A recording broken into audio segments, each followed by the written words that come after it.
Hi, this is Paul Acevedo of Windows Phone Central, here with a special look at Dungeon Hunter 4's Moga controller support. Dungeon Hunter 4 launched on Windows Phone 8 about a month ago, and it has since been updated to allow it to run on 512 megabyte RAM phones like the Nokia Lumia 520, and also to work with Moga controllers. I'm holding the Moga Pro controller here. It should work with any Moga controller. As you can see, I'm able to move a cursor around and select different items here. I've already connected my controller to the phone. If you need help on doing that, check out our review and tutorial video or article. Navigating the menu with the controller takes a little bit of practice. Pressing up or down will highlight these different items over here to the left or right, but if you want to go to the top categories, you need to use the left and right triggers. Like so. Pressing left on the stick just brings the cursor back down here. And it took me a little while to figure this out, but here is how to switch back to selecting levels after you've selected any of these other things with the controller. Use the right analog stick to move back and forth between the different levels. Then press A to select what mission you're going to go on. Press any key to continue. You can just press a button.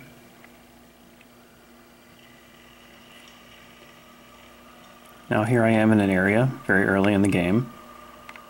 So what kind of stuff can we do? A performs a regular attack. B performs whatever is assigned to that slot right there. This time X doesn't do anything. I don't have anything assigned to Y, otherwise it would do something, I believe. You can walk with the D-pad or the left analog stick. You can use the right analog stick to aim in whatever direction you want and just fire a regular attack.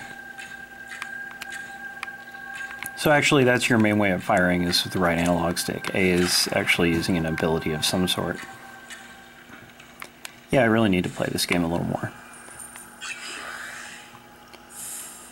Left bumper performs that, uses a healing item. Right bumper is doing that special move. The triggers themselves don't seem to be doing anything.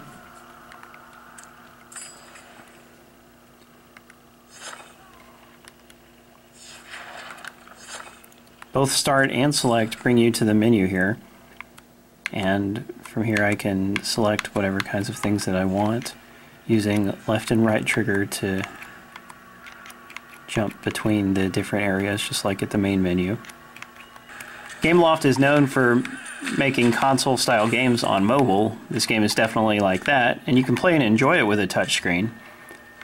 But connecting a Moga controller makes the experience that much more authentic, and not unlike playing with a PlayStation Portable or a DS or something.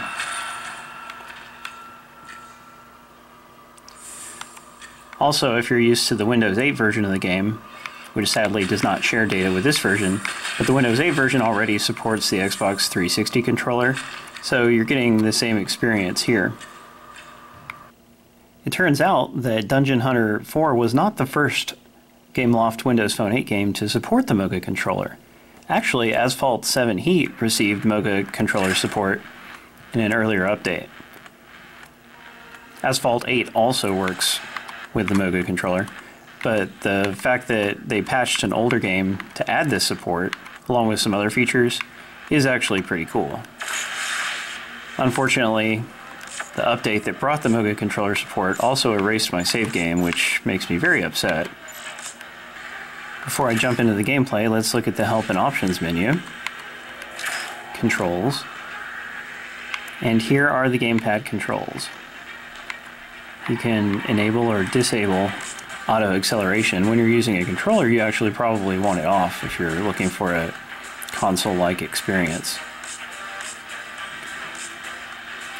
And here are the controls. You can't actually set them. You can adjust your sensitivity, but that is it. And if you've used the Windows 8 version of the game, that version didn't have very good menu support for controllers, but it turns out that the Windows Phone game actually has perfect menu support. So that's kind of funny.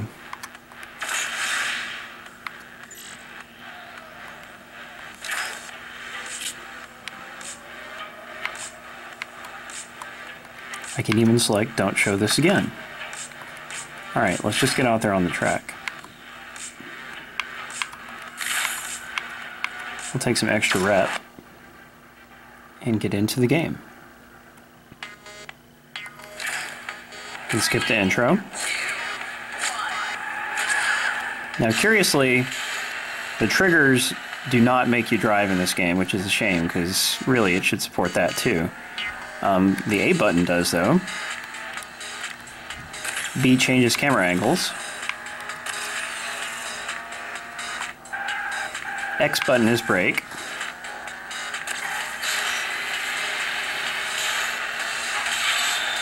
Right bumper is nitro. Left bumper is also brake. So mainly you're meant to hold A and then just use the bumpers for your controls. I can also steer with the D-pad if I want. But why would you do that when you can use a stick? It just feels better for racing games, right? And this is not a game that controls poorly with touchscreen. I definitely wouldn't use the tilt controls. They're passable, but not good enough to actually do well in the game. But touchscreen controls are pretty much fine for racing games. Still, playing with a physical controller and the extra responsiveness that brings is so much nicer, wouldn't you say?